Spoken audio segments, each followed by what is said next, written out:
Quayside Innovation Fund, working with public health and the KCCG in order to help try and reduce suicides in Cornwall.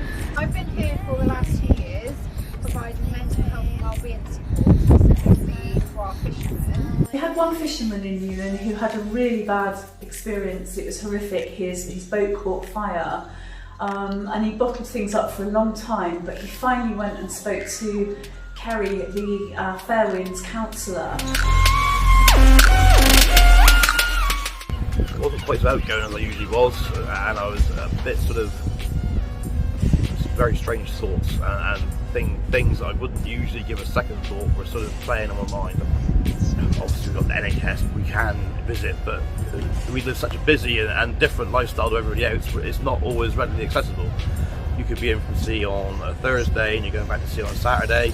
You haven't got time to say, well, I've got a mental health problem, I want to go to the doctor. Well, first point of call, you would have to go to the doctor. Well, you know, that's a long-winded process now to do that. If you could walk up the quay and knock on the door and go and see somebody, even for a 10-minute chat, it might make all the difference to somebody in their state of mind, like about if they're worrying about things.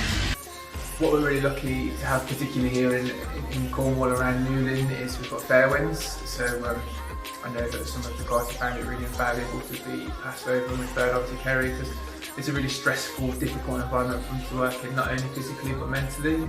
And I'm a CBT therapist, which is cognitive behaviour therapist, and I think you can think about perhaps the way I work with people is a bit like a compass. So we're looking at thoughts and how our thoughts influence how we feel. So our feelings and our emotions, and also how that affects us physically, and ultimately that impacts on our behaviour. So we can use CBT as a way of kind of using it as a navigation tool through some of the challenges of life. What it also sounds like from them in regards to what would help them is having some kind of perhaps drop-in facility, and for us being definitely present on the quay. No, of one person for certain, and probably 2 or 3 over the last 10, 15 years. If this service was available, they would more than likely still be here now. If you feel things aren't right in your life and you need to talk to somebody, just access it. It doesn't hurt to sit down and talk to somebody.